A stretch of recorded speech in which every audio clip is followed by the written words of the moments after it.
สิมารีวิวส่วนสาธารณะลาวญี่ปุ่นของการใช้เรือของญี่ปุ่น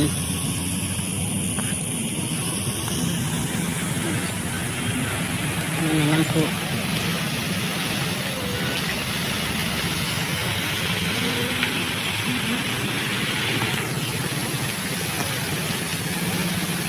สี่เพื่อมีคนมาเล่นออกกำลังกายได้สมควร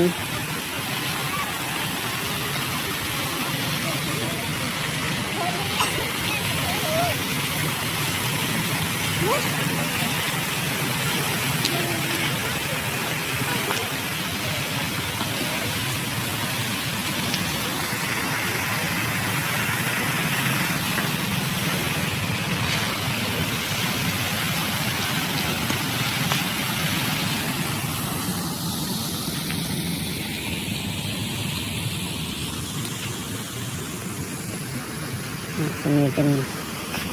ชั้นเป็นชั้นอันนี้มุม360องศา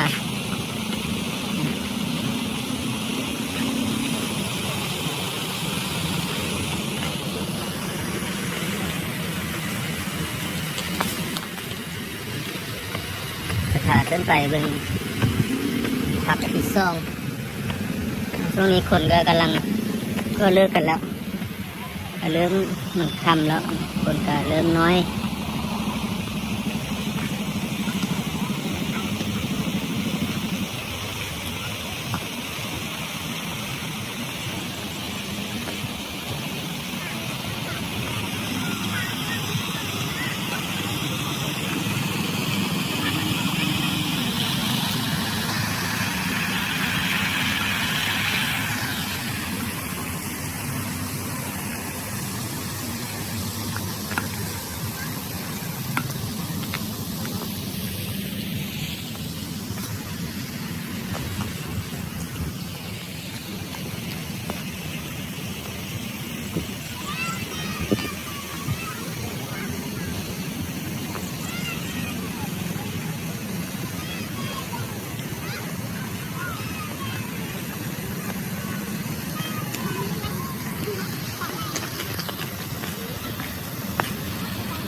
ขึ้นไปชั้นที่3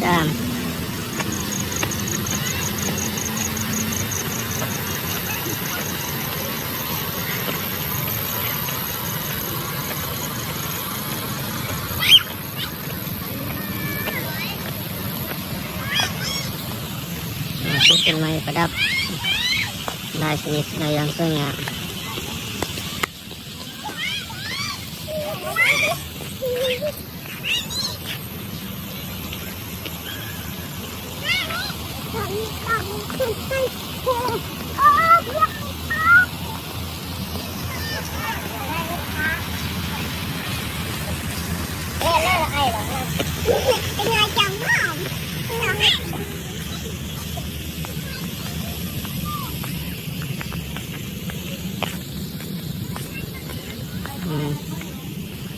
มันจะขึ้นไปพักที่3เนาะมีขั้นใดอยู่ขั้นใดขึ้นได้จุดอยู่เนาะเวลาพักเวลาพัก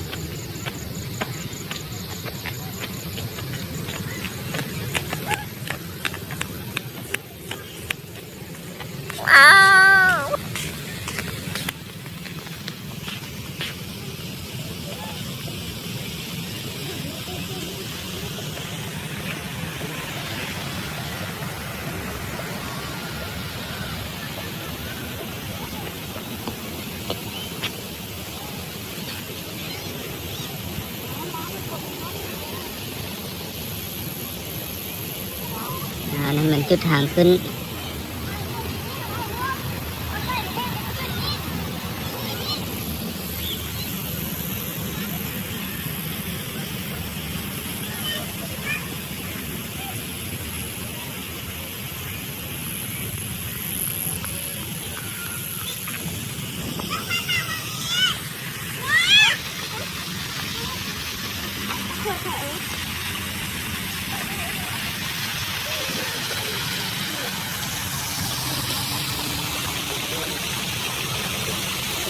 นี่เป็นเงินทรงญี่ปุ่น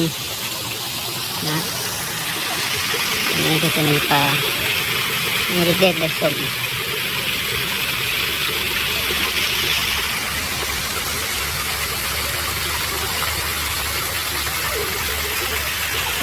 น้ำตกจำลอง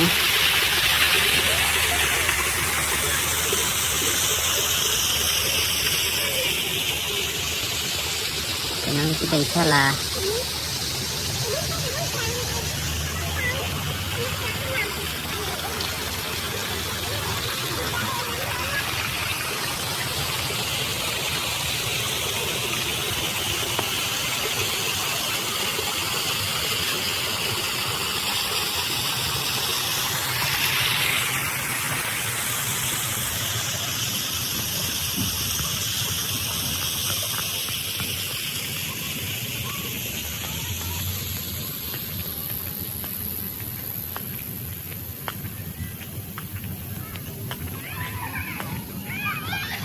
นั่นจะเป็นข้องลิ้นเนาะส่วนสนุกเล็กน้อยมันก็ทำแล้วก็ลิ้นบ่ไล่แล้วเนาะ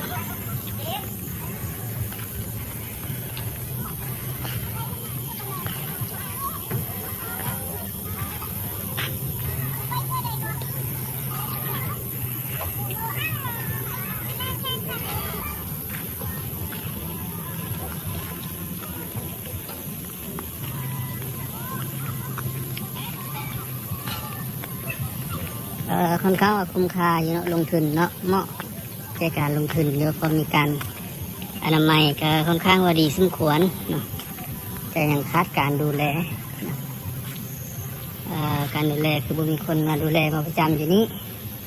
เมื่อก่อนก็คือว่าเห็นอยู่เนาะรปภมาเปิดน้ำเปิดไฟอนามัยสัญญามีการปรับปรุงตัวที่มันเสียหายแต่เดี๋ยวนี้ก็บ่เห็นเนาะ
ทางนั้นก็จะเป็นลานจอดรถ